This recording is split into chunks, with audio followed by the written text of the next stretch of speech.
housekeeping.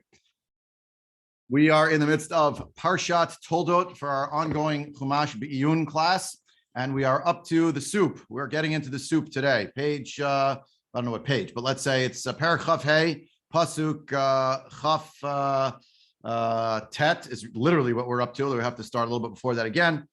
And that's chapter 25, verse 29. That's really what we're up to.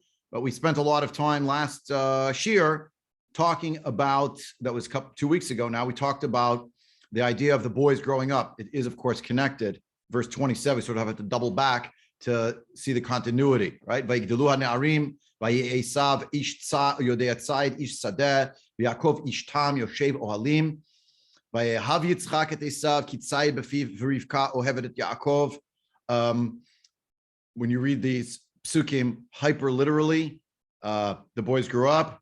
Esav was a man who knew hunting. He was a man of the field. Yaakov was a simple person, and he sat in tents. And Yitzchak loved Esav on account of the hunt that was in his mouth.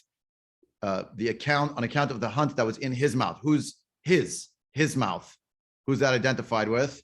In the mouth of Esav, in the mouth of Yitzchak, not clear. And Rivka loves Yaakov, and there's no rationale given. All right. So on the hyperliteral level, Rivka loves one child, Yitzchak loves the other child. And does that mean they have animosity towards the other child? And it's not clear. We've talked previously. I know various people in the shir brought it up. Shelly and others brought up.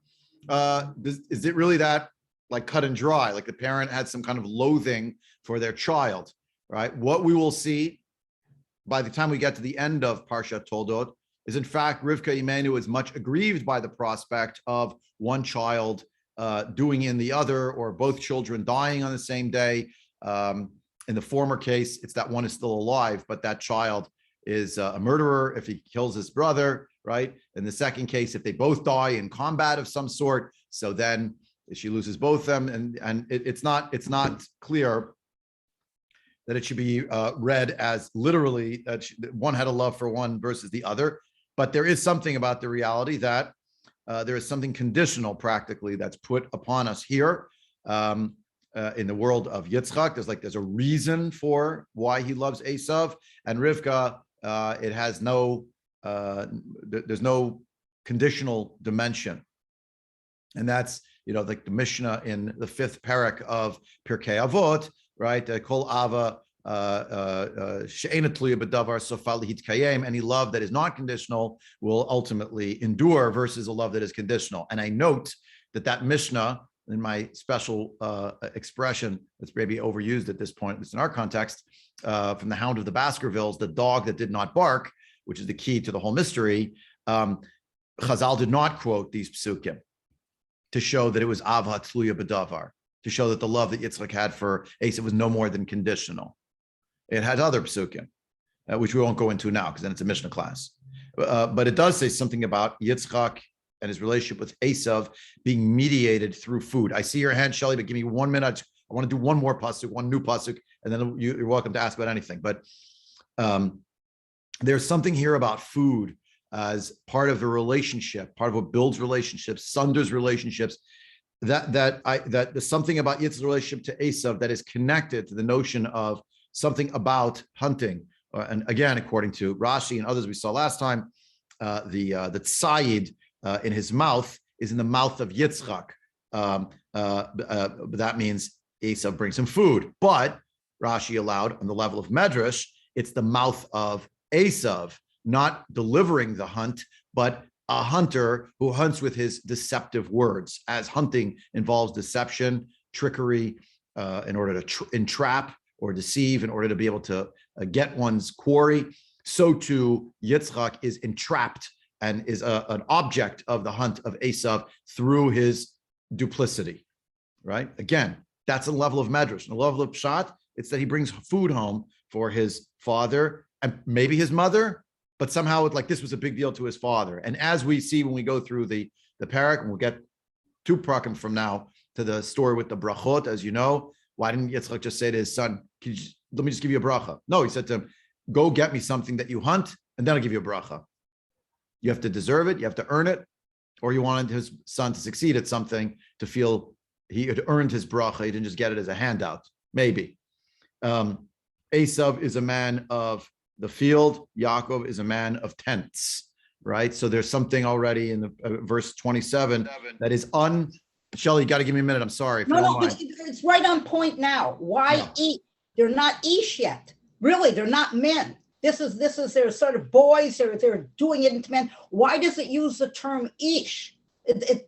Oh, interesting. I mean, it says that's a good question. I don't know that it had another name. I mean, Vayigdulu HaNa'arim, the Na'arim grew up, and once they grew up, so they were people of Ish. Which means a man of the field versus man of the man of the tents. I don't know that you could read more into it in terms of developmental stages. Although Vayigdulu HaNa'arim, certainly in antiquity, you're growing up at a certain point that is much younger than it is for us, right? Like you're growing up when you're 13. There's no primary schooling, let alone secondary schooling. There's such a thing as primary schooling and the sort of secondary schooling, but not really. It's really an apprenticeship, if anything else. And you have here Esav is an Ish, your dad said Ish Sadeh, and Yaakov is Ishtam. I'm not sure there's much more to make of it. Let's jump into the soup together. Pasuk Chavtet. Vayazid Yaakov Nazid. Vayavo Esav bin Sadeh v'hu ayef. Yaakov also knows about food. His food is, you can make a good case here of vegetarianism. I am not a vegetarian. Maybe one day I will be. You never know, right? Yaakov is making soup. What kind of soup? It just says nazid. Seems to be, it's a lentil soup. That's what it seems to be. He's making a stew of some sort. And Esav comes in from the field and he is tired. Why? Because he was in the field. Because he has to travel distances to do his job, right? It's fairly obvious on the level of pshat, but not sparing any expense. Rashi, making recourse to the Medrash. He didn't make it up. He took it from Chazal. Rashi, why is he so tired? Esav is tired. Biritzicha. He's tired from all of the killing that he has done. And the word ritzicha here is usually not the word for killing, but the word for murder, as opposed to hariga. Harigat animals, these kills animals. But ritzicha, you wouldn't use the word murder for animals. But ritzicha has a particular connotation. When the Torah uses the expression lo tirtzach, it's translated into English as thou shalt not kill, but that's not really so, right? Lo tirtzach actually means do not murder. And there's a distinction between the two. Yeah, an important distinction, a legal distinction, even a moral distinction. And the expression, the rotzeach, in the Torah in various places, it seems much more to have to do with wanton killing. So that's what Rashi sees. And we don't necessarily have to read it that way. That's what Rashi read based on the Medrash. He took it from Breisheet Rabbah, straight up. He took it from there. And Karen, you typed something in and I didn't see it yet. In English, it's called red stuff. Does the color red signify something blood? Yes, for sure it does. For sure it does. We'll get there. We'll get there with the red stuff, with the nazid and what that has to do with. We're coming to it now, but there's something evocative. The colors matter. Colors matter in Judaism. Recognizing that it is red and it's the red stuff is because of the next pasuk. Esav does not see, in Esav's world, he doesn't characterize things by what they are, but he sees them in a much more, I don't know what the word is, concrete way, I guess. You get a flavor, if I could use the term advisedly, from just the way he spoke to how he spoke to Yaakov. Vayomer Esav el Yaakov, hal iteni na min ha'adom hazeh. Right? Give me from the red stuff. And he declaims, Ki ayef anochi. I am tired. Al kain kara shemo Edom. And therefore his name was called Edom.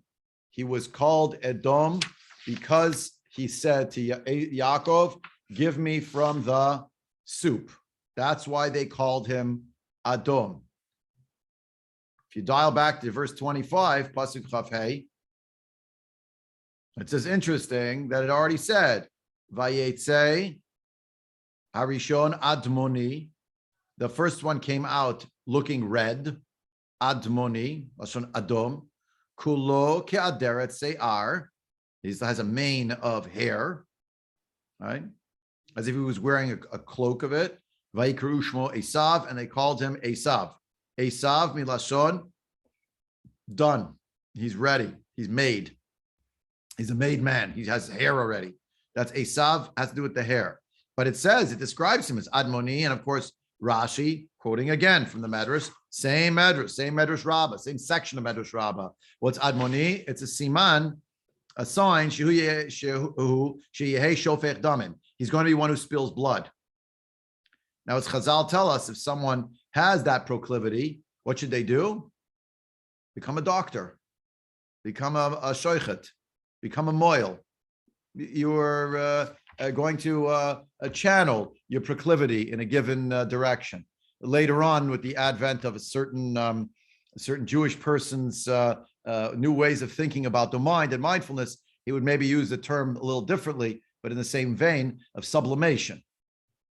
Sublimation. So before that terminology was known to the world, Chazal were already describing, it's a simon. He was red, and the Gemara says in one place, if that's your simon, so you know what? Don't worry about it. You go into a line of work that involves bloodshed, but in a productive way, not a murderous way. And the point is here, it became murderous. And oddly enough, if you were to ask, the average person, why do they call Esav red? They called him red because when he was born, he looked red. But that's not what the Torah says. That's what people think, because it's Admoni, right? Or they say he was a gingy, he had red hair, which is also not clear at all. So when you look at Pasuk Lamed, you learn that Esav doesn't smell the soup. He does not describe the soup as nazid, this lentil soup. Instead, he just sees the color. And I think I'm certainly biased, negatively predisposed towards Esav because of my training, my schooling, which began with not just learning Psukim, but with Rashi, and which began with teachers in some cases who, and my fourth grade teacher, she grew up in Europe. She was a Holocaust survivor. We were in Kita Dalid in grade 4, and I first learned about the horrors of the Shoah as horrors, not just as some ethereal idea that I knew about when I was younger, from her as a survivor who was teaching in a day school. And, sort of her identification with Esav was a negative one, to put it mildly. And here he sees things in colors, much as a hunter would have to distinguish between colors and camouflage out in the field. He sees red. Give me the red. Haliteni namen adoma zeh. Give me these things. And Rashi points out adom adashim adumot. These were red lentils, and that's why it had a red hue in the soup. But he didn't call them lentils. He doesn't see soup. He just uses the color. Give it to me. Haliteni also means, we know that word. The word of haliteni is spill it down my throat, right? Where's that? Remember in Chaye Sarah? Chaye Sarah. I believe there's a reference there, if I'm not mistaken. Shelley, you wanted to ask while I'm looking this up? Can't hear you though. Please unmute yourself. I put it in the chat first, but I am not going to allow this vilification of Esav to continue on a Peshat basis. It's just not there. If right. you're going to go to verse 33, right. if at such a young age, Esav is this horrible murderer, why in verse 33 is Yaakov going to ask him to swear that he's giving up the birthright? If somebody can murder a bunch of people in all those ages, well, their word isn't going to be any. What's his word going to be worth? Yeah, so I mean, I don't think that it's here that much in the Peshat. What happened in the Shoah, what happened in European history is horrendous. I definitely think, but to put it all back on this guy, no. And then you have to go say, if the parents are seeing this and maybe they're making the problem by how. Wait. What I just threw in now about Europe, about survivors, about negative. I'm admitting to you that it's like I have a negative predilection towards Esav, and the way Rashi saw Esav was certainly as being extremely wicked based on Chazal, but that even in our more recent history, the way it gets taught to children, at least in my case, was certainly Esav is a villain and terrible. But I'm not disagreeing with you, Shelley. On the level of Pshat, it's a harder case to make, a much harder case to make, in fact. And you're right. If he was a mass murderer, so like, what was his word going to be worth? Then again, I'll remind you many times, unfortunately, people did make deals with the devil for political reasons or whatever it is, or thought foolishly that they were going to somehow have a word, a sensible word with a madman. Yeah, sure. I mean, I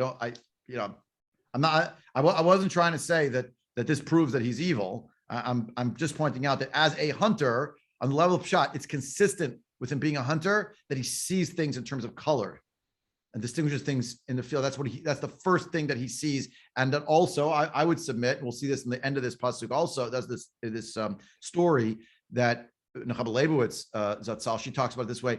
There's a certain, I think she used the word like, there's a coarseness to him, a gruffness, the way that he interacts. We'll come to it again. Tamar, hi, please, you had a question, go ahead. Hi, good morning. Good morning. It's always seemed to me very possible that just because the pshat doesn't justify the vilification of Esav, that's why the Mefarshim had to I won't say invent, that's why the Mefarshim had to fill it in, because it troubled them that the pshat seemed to treat him so unfairly and treat him as the villain, and there was nothing there to justify it. So they had to fill in the justification. That's how it's always seemed to me. It could be. It could be. I'm not sure the Peshat is treating him as a villain. It's just saying what he is. You can have That's the what Tamar is saying, that it's not necessarily that the Peshat is treating him as a villain. The point is that Chazal want to fill in a picture in order to cast him in much darker colors than the actual Pshat tells us. Now, that doesn't make it untrue, but it does create more of a split between what's going on the level of Pshat and what's going on the level of Medrash, right? Like, why can't he just be somebody that's not going to take this forward at this point? Like, where even though he's take what forward?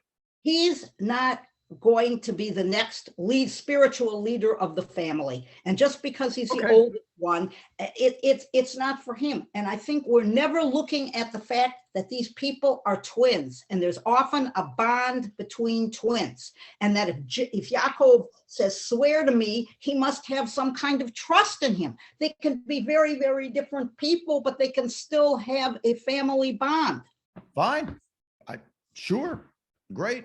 No problem. But the idea here is Chazal have a story to tell us that we would not necessarily see in the Pshat, right? Now, the question is, there are many questions. One of the questions is, and I'll put it out there, is it a received tradition of Chazal, or is it the creative impulse of Chazal filling out this picture? Which is it? And we don't really know the answer. Number one. It's Number two. It's also based on Jewish history. It's also based on the horrible Jewish history. Okay, wait. So I was trying to say before, that's right, that the way I grew up was with a very negative predilection towards Esav, because learning in an Orthodox Jewish day school such as I was, in fourth grade or third, whatever it was, you cannot present things just as completely value neutral and decide later we'll figure out what it is. There seems to be a reason why Chazal wanted to express what the early signs of problem might have been with regard to Esav, to try to unravel the puzzle that is the character of Esav. You have to realize, and here this week's parsha is this is a perfect example. The Gemara in Masechet Sota tries to explain how each name of the spies sent by Moshe really was somehow a name that if you sort of darshan it, not sort of, you darshan it, if you expound it in a homiletic way, you'll see that actually each of the 10 spies who spoke ill of Israel, there was something rotten about their name already. There was something not good about their name. Now, when you read that Gemara, right, you could say, oh, too bad. If only we would have known this before, we would never have sent them. Right? It's like the Gemara is telling us, and we have to ask ourselves, Misinai, like Hashem told Moshe Rabbeinu, see these 10 names on this list, they're terrible people. Send them as spies. No, it says that the Jewish people, Moshe, the people, chose who they were going to send. The Gemara wants you to understand that these people who went, don't think that even though they seem to be the finest people, that really they were. There must have been something about them that was not, there was something rotting on the inside. Now, why? Why are Chazal doing that? Because it is inconceivable that after everything the Jewish people have been through, and they're on the way, 11 days journey, essentially, from the land of Israel, and all they have to do is scout it out. And again, Ramban and others think it's just, that's what you do. Military planning requires that you send scouts and spies to survey the terrain, to figure out the plan of attack. So they sent the spies, and we're trying to wrap our heads around, how could it be that the whole thing went to rage and ruin so easily, so quickly, where a vast majority, a super majority, 10 out of 12 came back and said, beautiful place, we'll never get there. It must be, I learned with the thumb, it must be, there was something there that nobody could detect. But if we would look hard enough, we would realize something must have been wrong earlier, because the other alternative is a massive failure and a massive misunderstanding or lack of clarity on the part of the leadership that they would send those people. You follow? In other words, the human mind has trouble wrapping its head around very challenging outcomes. And if we can somehow explain that as a coping mechanism, you could say, if we could find out that actually the roots of this were much earlier, we could prevent it from happening again, and we could learn a lesson about what not to do, who not to be, what not to emulate. But if we say everyone's on an even keel and everything was value neutral, et cetera, so Chazal is trying to understand, yes, in retrospect, how did it happen that Esav would do the exact thing that his parents were told not to do, and he was doing, i.e. marrying from the Benot Canaan. Remember, it's going to happen soon. So it's like, what is that? Or the fact that his reaction to the bracha story is actually literally, I'm going to kill my brother. Is that the next step?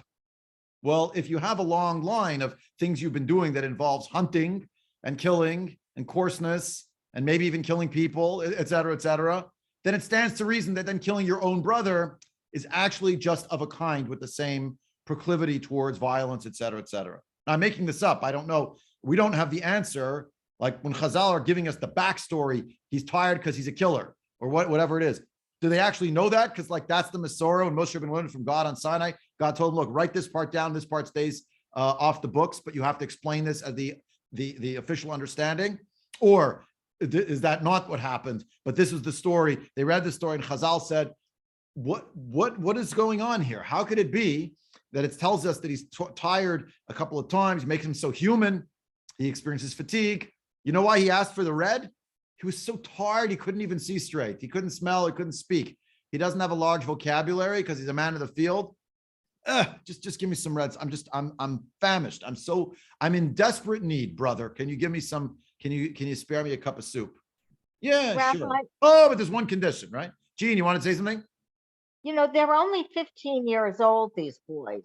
Yeah. And one thing that science has shown is that at that age, your brain is not completely filled out. You don't have the adult ability to reason and think logically the way you will when you get older. Yeah. And I mean, he's a kid. He was out all day. He was hunting or whatever the heck he was doing. And he came back and he said, and he's hungry. Right. I mean, the thing that I remember hearing is that this stew was actually being made for Yitzchak because Avram had just died. Rashi, we're about to read it. That's the next Rashi, right? Sorry, but what I never understood was if his father's sitting Shiva, why is he out in the field hunting instead of being with his father to begin with?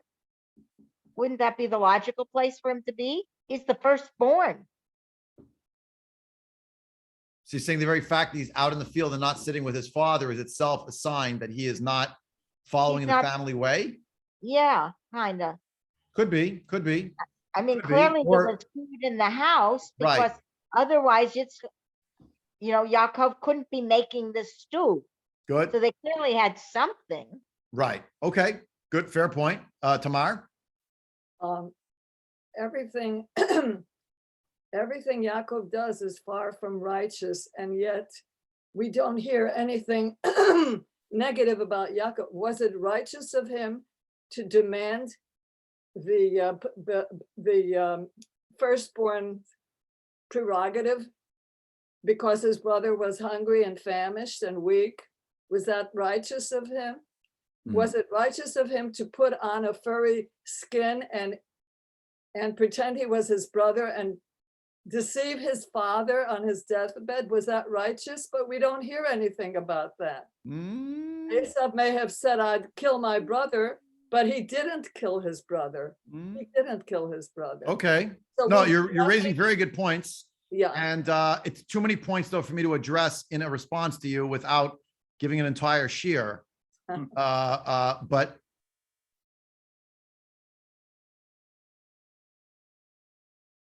let me say this succinctly as possible, and then if it's okay, we got to learn more right here in this story in order to fill it out. So I'm kind of like I'm telling you the punchline of the joke. It's not a joke, but I'm telling you the punchline a little early, right? But a more nuanced approach to understanding our Avon Imahot is actually an acknowledgement that there are things that happen, certainly in the case of Yaakov Avinu, that are more challenging for us, but that are more challenging also for Yaakov that he needs to work out. can I just ask one thing? Do any Mefarshim at all disagree with the negative portrait that's made of Esau? Yes, they certainly do. I wish they would teach them as well. Okay, well, I'm trying to fill out a picture, so I've been leaning it in a particular direction. But if you read other Mefarshi Hamikra, you have other Parshanei Mikra take, I would say, a softer view of Esav. I start with Rashi as the first layer. We're going to go and see it in a different way in a little while. I'll just remind you on the level of Pshat, just on the level of Pshat, the net result of what transpires involving Yaakov and Esav is that Yaakov is exiled from his home and goes to live in a place where he will be deceived again and again and again for 20 years plus, and where he'll be married to two women, which ends up being four women, all because as his father-in-law, his uncle, who then becomes his father-in-law, who then becomes his abusive father-in-law, abusive uncle and employer, reminds him, in this place, we don't put the younger before the older. It's in the Pshat. It's in the Pshat. I'm asking you to consider that even on the level of Pshat, the Torah is conveying that it was hardly, whatever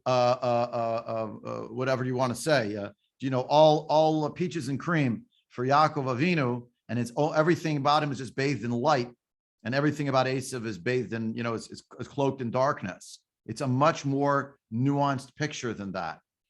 What I'm suggesting, though, is that Rashi, Udi Imei, they are looking at the story in retrospect, because they know certain things that are coming later, certain things about Esav and the nation of Esav, of Edom, and they're trying to trace the roots to earlier. And I think today in our postmodern society, and this affects how we view literature, et cetera, as well, and that colors the way that we view the Torah as well, which I'm not giving a value judgment to. I'm not criticizing. I'm just saying that's a reality. We have a much more favorable or understanding view about children who choose differentiated paths than their parents and who sometimes go off the rails, or who really have not gone off the rails, but someone in the society has decided that they're done with them. And what we see in just on a level of pshat is that Yitzchak doesn't want to give up on Esav. Now, why is Rivka much quicker to do so? I'm skipping too far ahead. That's chapter 27. I need to, please indulge me with 10 minutes left. If to learn a little bit more inside just of this particular story. And there's a question here also. If you present Esav as exhausted because of his murderous enterprise, then, he's part of Murder Inc. He's a bounty hunter. He kills people for a living and animals, but he's in killing. So when he comes, all he sees is the red. It's like more red. I just want the red. I want to spill it down my throat, right? He's a blood-guzzling, bloodthirsty guy. And now he saw some hot red, whatever it is, give it to me. That's how he thinks about it. Alternatively, as Gene pointed out, he's a teenager and he came home from a hard day and he's tired. Why is he tired? Because he's a hunter. There's nothing wrong with being a hunter. That's the hunt. A lot of people hunted. We have thousands of years of humanity hunting, many thousands of years, in fact. All right. So Yaakov, he's home. He's maybe a little more domesticated. He's cooking things. And he's cooking means there's a pot. And that means that there's some, it was fashioned to a kli, means there's like a vessel here, right? It's more technologically advanced in a certain way, as opposed to the hunt that later on is going to be with Suda Litzayid, which implies it's not going to be cooked, but it's going to be roasted. That's another story. We'll get there when we get to the brachas, because it's going to be part of the question about he ate it. You know the difference between cooked food and a roasted food? I do. Anyway, but we'll get back to that. But here, what happens? He's tired. He comes in and he says, give me some of the red stuff. That's what I need. The language haliteni na, I think I was mistaken because of Rashi. I in my mind has jumped that the expression exists in Parshat Chayisar, but it's, I think not. It's Hashkini and Hagmiini with the camels there. But Rashi just says what's haliteni. Rashi says eftach pi, and Rashi's not saying it. Rashi didn't say any of these things. Rashi's quoting these things from the Medrash Rabbah. So the Medrash Rabbah is written by Chazal, the era of the Mishnah, and the beginning of the Talmud, so the end of the Tannaitic, beginning of the Amoraic period that it's codified or redacted as a work, Breisheet Rabbah. So it's pretty early. Eftach pi ushfoch harbe l'tocho. I'll just open my mouth. You just pour it in. So you have this churning, boiling soup, which is chunky, I might add, because it has lentils in it. Pour it down my throat. I don't even want to taste it. That's Rashi's sort of view of what's going on here, right? Ibn Ezra didn't see it that way. He just thought, what's haliteni? There's no other word like this in Tanakh. It just means like feed it to me. That's all. Just feed it to me. Just like give me the food. I want to eat it. It's nothing negative per se, right? By the way, but who ayef? He's tired. Ibn Ezra, he's just tired. Just came home. He's tired. He's hungry. That's all it is. So whatever Esav came home, whatever you're serving, just can you give me some? Give me some of this food. I'm tired. And therefore, his name was called Edom. Now, why was his name called Edom? Because of the soup? Muzar. But that's the Torah. Level pshat, that's what it says, right? It actually uses that expression, right? Now, Vayomer Yaakov, Yaakov's response is not, sure, no problem. I see you're hungry. It's instead, Michra Chamed B'chorat Chali. So to Tamar's point, you're going to serve, you want me to serve you soup because you're really hungry? Great. Let me leverage that for what I need. Yeah. We'll make a deal. Let's make a deal, right? You have no options. So I'll make you an offer that you're very unlikely to be able to even refuse. Is there an analog later on in Yaakov Avinu's life when he gets to his uncle's house, where his uncle makes him an offer for employment? He really can't refuse. He has nowhere else to go. And just on the level of pshat, and what is Esav's response though when he hears Michra Chayom et B'chorat Chali? Vayomer Esav hinenochi holech lamut. Behold, I am going to die. Eventually, I'm going to die. V'lama zeli b'chora. What do I care about that? I'm not even going to be alive anymore, right? Ibn Ezra, I'm out every day in the field. I live a very dangerous life. So b'chol yom v'yom hu mistaken be'atzmo kasher yetzei latzud shema yahargu hachayot v'yitachen shemut kodem aviv. And so Esav is convinced, says Ibn Ezra, he's probably going to die before his father anyway. And therefore, he doesn't really need the Bechorah as such. So he's willing to give it up. He doesn't require it anymore, right? That seems to be the pshat. I'm going to die, so what do I need the Bechorah for? And then Yaakov says to him, right? Let me just finish the section, then we'll take questions, comments for the end. Yaakov says, make an oath, and he keeps he makes the oath, right? Later on, who's going to make an oath in Lavan's house that will or won't be kept? There'll be a lot of cheating back and forth, a lot of strangeness. Just think about what's going to happen. It's coming up, right?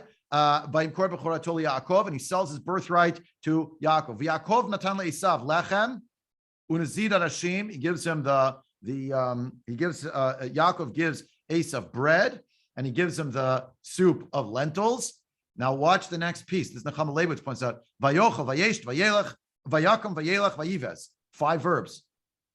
Fast. Vayochel, vayesh, vayakam, vayelech, vayives. 5 things. He ate, he drank, he arose, he went, he abandoned. Right? Vayives Esav ed Bechor, and he abandoned the Bechor. He abandoned the firstborn piece. Now, there's another explanation for the fact that he abandoned the birthright so easily. And I'll go with Risha. I think it was Risha Rosenberg who pointed out that he was a teenager. Teenagers Gene said it. Yeah. They don't believe they're going to die. That's why they die in right car crashes. That's why they take right because their judgment is poor. Nothing. It's like the birthright. What's that? That's when I'm old. I don't believe I'm going to be old. I mean, that's how a teenager is. For sure. But his line of work also was actually dangerous, right? Just on this level of pshat, just recognizing this, we need to ask ourselves, is this a single story? I mean, yes, it's a single story. Just like the story of the 2 women and the dead baby and the live baby in front of Shlomo. Remember we learned that? It's a crossover from our other learning. Yes, the answer is yes. It's a single story. It's one time happening, finished. But is it also possible that these stories become the signature stories, the typology stories that typify the way of being? In other words, as I explained it with the 2 women and the 2 babies, it's not just that the story happened. It's that when parents tuck their children into bed at night, they said to them, do you know how wise our king Shlomo is? Let me tell you a nice bedtime story. It's quite a touching story. Take the sword and cut the baby in half. Good night. But the point is, it was part of the lore, the legend that surrounded the man, Shlomo, the king, Shlomo, the Dayan, the Shofet. And the question is, I submitted for your consideration. Of course, that was a story, but it was the story that kept getting told. In what sense is this possibly Al Kain Kara Shemo Edom? Therefore, his name was known as the Red. Red, the color of rage. Red, the color of impulsivity. Red, the color of passion. Red, the color of the soup. Red, the color of the skin of Asa, which when he was born, everyone has said ruddy complexion. Red, the man who sees red, who becomes furious and rage-filled later on, and who actually, it will describe, is thinking, when my parents die, I will kill. Yeah. So I don't disagree. A dispute is a teenager, maybe he's 15, he doesn't have judgment, etc. Right? By the way, it seems to be a medrash that they're only 15, because Vigdula Narim just means they grew up. They were boys. The boys grew up, and they were an ish. And as Shelley pointed out, doesn't ish imply a man? So I said, well, no, it could be you're 15, but you're already called an ish because you're of age of maturity. You're already apprenticing, or maybe beyond that, you're in your profession. There's no high school, right? Alternatively, no, they actually were men. And we don't actually know their age. It doesn't say their ages here. And the point is, 2 grown men, now change the story, they're not 15, 2 grown men, and he comes in and he just slouches, I'm exhausted. What do we have to eat? Give me the red. Just pour it down, halitani. We don't have the word halitani elsewhere in Tanakh. And again, let's not say it's pour it down my throat. Rashi just, Chazal are like amplifying. Do you know how coarse this person was? And of course, for Rashi, there's a whole backstory that's going on here, right? And the backstory has to do with something we won't have time for now. I guess we'll pick it up in not next Monday, but the following Monday, which is what is that backstory and how does it refer to the, I would say, the parent-child relationships, how they were being formed and what was happening in them, and what Gene referenced about about why the soup was being made, etc., which is not in the pshat. None of that per se is in the pshat. But just consider, what do you mean they called him Edom because of this little story? Or was this vignette? And you could still say, and I don't discount the possibility of saying, did Yaakov Avinu possibly take advantage of a man who was hungry and who was, or to say it differently, hungry and impetuous and rage-filled and not taking a considered approach of the long term, but live for the moment. And he sees that, and he, on the books, did he do anything wrong? Officially, by the letter of the law, probably not. But, and I argue that on the level of pshat, he did not get away scot-free, Yaakov Avinu. That many things happened from this episode and then the bracha story that played out, I would argue, for the rest of his life. Right? We could keep going with different examples of sad and horrible tragedies that happened to Yaakov Avinu. And you can see, I would say, an antecedent in these stories, and it's elements that are being therefore refined in the character of Yaakov. I would argue through a process of development and tshuva and growth that is even on the level of pshat before we even get to all the layers that Chazal, put into it as well. I missed all these chats. I'm sorry. We got to do what's to kill my brother. Obviously, he speaks before he thinks. Yeah, Shelley's right. I agree. Asaph seems to be impetuous. He speaks before he thinks. He's passionate. He's doing things. He's an active person, and he's not gonna let things slide. But when we talk about a bechora, that's an abstraction, as Tamar pointed out. Like, he's a teenager. I'm never gonna die, right? I'll eventually die. I don't fear death because it seems like it's an abstraction. So a bechora, what am I gonna do with that? Nothing. It's a waste of my time. Yeah, I give it to you. Right now, Chazal have all these understandings that what does it mean you're going to die? Right? Asaph asked, what is the nature or the point of all of this service to be the Bechor, meant also on a religious level, right? Michra Chayom, give it to me today as the day is clear. Rashi writes, so make it, sell it to me in a clear way. Bechoratcha l'fi she'avoda b'bechorot. So Amar Yaakov ein Rashi ze kedai sheyakriv lakadosh baruch hu. According to Rashi's rendering from the Medrash, Yaakov is saying, since the Bechor is meant to be the one who leads the service of God in the family, therefore I cannot allow this wicked one, my brother who is wicked, to be the one to offer offerings to Hashem. Therefore, I have to fix it. We'll see later on that's what Rivka is going to do. She's going to try to fix it. And in the end, we see that that's not what happens. Who is the Bechor of Yaakov, by the way? Does anybody know? Is it Reuven? For a time. Is it Shimon and Levi? For a time. Yosef. Is it Yosef? Right? Comes later. And that's part of the family struggle. They're also about who's really the firstborn. But And there are some disastrous results from that discussion. A person who decides that person over there, they don't deserve to be serving God, or they don't deserve their position as the Bechor,